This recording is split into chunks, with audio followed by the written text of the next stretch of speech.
S2B2N kitchen টিপসে সবাইকে স্বাগত। আজ আমি আপনাদের দেখাবো সুস্বাদু কেক। আমি সুজি নিয়ে নিলাম, এক কাপ ময়দা নিয়ে নিলাম। এবারে দুটো ডিম নিয়ে নিলাম একটা বাটিতে, বড় বাটিতে।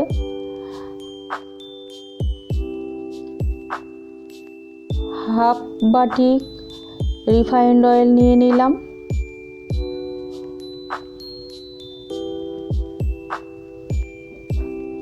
চিনি গুঁড়ো করে নিয়ে নিলাম হাফ বাটি। এই মিশ্রণটা ভালো করে মিশালাম, এগুলো ভালো করে মিশিয়ে নিলাম। এবারে আমি খাবার সোডা দিলাম 1 চামচ,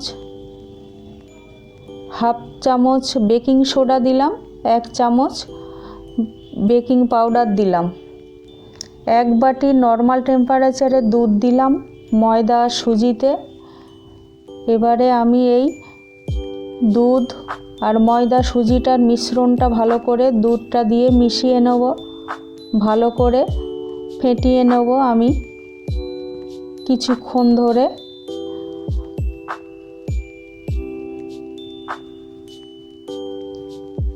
এবারে এই মিশ্রণটা আমার মিশানো হয়ে গেছে।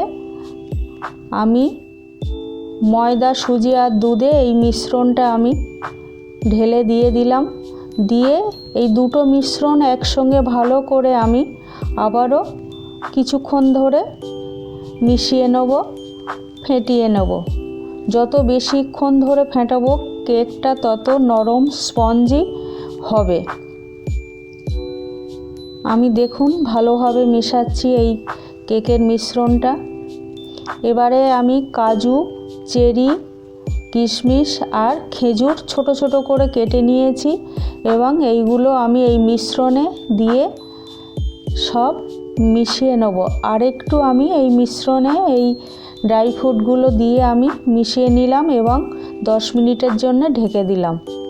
আমি একটা স্টিলের বড় বাটি নিলাম, কেক মোল্ড না নিয়ে এই স্টিলের বাটিতে আমি একটু তেল, রিফাইন্ড অয়েল দিয়ে আমি ভালোভাবে ব্রাশ করে নেব বাটিটার চারদিকে। ভালো করে ব্রাশ করে নিলাম আমি, দিয়ে একটা বাটার পেপার দিয়ে দিলাম। বাটার পেপারের ওপরেও আমি একটু তেল দিয়ে দিলাম, দিয়ে বাটার পেপারে ভালো করে তেল ব্রাশ করে নিলাম। এই মিশ্রণটা 10 মিনিট রেস্টে রেখেছিলাম। আমি আর একটু ফাটিয়ে নেব ভালো করে। বেশিক্ষণ ধরে ফাটালে আবারও বলছি কেকটা দেখবেন নরম স্পঞ্জি হবে। এর থিকনেসটা, ব্যাটারের থিকনেসটা এরকমই হবে, বেশি ঘন ও পাতলা হবে না। এবারে এই মিশ্রণটা আমি স্টিলের এই বাটির মাঝ বরাবর আমি ঢেলে দিলাম। দেখুন কেকের মিশ্রণটা আমি ভালোভাবে সবটাই ঢেলে দিলাম, দিয়ে একটু ঠুকে দেবো যেন এয়ার বাবলগুলো না থাকে। এবারে এদিকে আমি প্রিহিট করার জন্য লবণ দিয়ে কড়াইয়ে বসিয়ে রেখে গেছিলাম। ঢাকাতে একটা ছোট্ট ছিদ্র ছিল, কাগজ দিয়ে ঢেকে দিলাম। এবারে আমি এই লবণটা আমার গরম হয়ে গেছে, হিট হয়ে গেছে। আমি কেকের মিশ্রণটা ভালোভাবে বাটিটা বসিয়ে দিলাম, দিয়ে আমি ঢেকে দিলাম ভালোভাবে 30 মিনিটের জন্যে। 30 মিনিট পরে আমি দেখুন ঢাকাটা খুললাম এবং কিছু চেরি, কাজু, কিশমিশ আমি ওপর থেকে ভালো করে সাজিয়ে দিয়ে দিলাম। দিয়ে আমি আবারও ঢাকাটা দিয়ে আরও 15 মিনিটের জন্যে আমি হিটে দিয়ে দিলাম। লো হিটে আমি কেকটাকে দিয়ে দিলাম। আমি ঢাকাটা খুলে নিলাম, আবারও 15 মিনিট আমার হয়ে গেছে। দেখুন কেকের কালারটা কি সুন্দর চলে এসছে। কেকটা কুক হয়ে গেছে আমার সুন্দরভাবে, কেকটা কুক হয়ে গেছে আমার। টোটাল 45 মিনিট লাগলো। আমি গ্যাসটা অফ করে দিলাম, দিয়ে এবারে আমি একটু কেকটা ঠান্ডা হওয়ার জন্য রেখে দিলাম। কেকটা ঠান্ডা হওয়ার জন্য ঢেকে রাখলাম, এতে কেকের কালারটা ভালো আসে। দেখুন কেকটা আমার কত সুন্দর কালার হয়েছে। টোটাল 45 মিনিট লেগেছে। এবারে একটা ছুরি দিয়ে আমি কেকটার সাইড দিয়ে একটু প্রেস করে নেব চারিদিকে।